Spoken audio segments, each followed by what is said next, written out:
Diabetes ರೋಗ ಈ ಸರ್ವೇ ಸಾಮಾನ್ಯ, ಕಾಮನ್ ಆಗ್ಬಿಟ್ಟಿದೆ ಅಲ್ವಾ.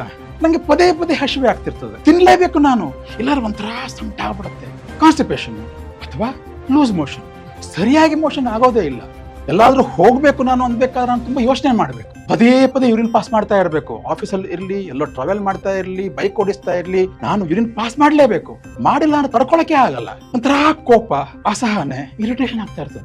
ಡಯಾಬಿಟಿಸ್ ಅಂದ್ಮೇಲೆ ಇದೆಲ್ಲ ಕಾಮನ್, ಇದೆಲ್ಲ ನಾರ್ಮಲ್ ಅಂತ ನೀವ್ ಅಂದ್ಕೊಂಡಿದ್ರೆ ನೀವು ಅಲ್ಲೇ ಇರಿ. ಇಲ್ಲ, ಇದು ಅಬ್ ನಾರ್ಮಲ್, ನಾನು ಜಾಯ್ಫುಲ್ ಆಗಿರ್ಬೇಕು, ಖುಷಿಯಾಗಿರ್ಬೇಕು, ಅನ್ನ ತಿನ್ಕೊಂಡಿರ್ಬೇಕು, ಸಿಹಿಯನ್ನು ತಿನ್ಕೊಂಡು ಎಂಜಾಯ್ ಮಾಡ್ಕೊಂಡಿರ್ಬೇಕು ಅಂತ ನೀವ್ ಅಂದ್ಕೊಂಡಿದ್ರಾ, ನನ್ನ ಹತ್ರ ಬನ್ನಿ. ನಿಮ್ಮನ್ನ ನಾರ್ಮಲ್ ಲೈಫ್ಗೆ ಕರೆದುಕೊಂಡು ಹೋಗುವ ಅಲೈನ್ಮೆಂಟ್ ಚಿಕಿತ್ಸಾ ಪದ್ಧತಿ ನನ್ನಲ್ಲೇ ಇದೆ. Doctor Sanjeev's the alignment therapy. ಕನ್ಸಲ್ಟೇಷನ್ಗಾಗಿ 08046164020 ಈ ನಂಬರ್ಗೆ ಕರೆ ಮಾಡಿ.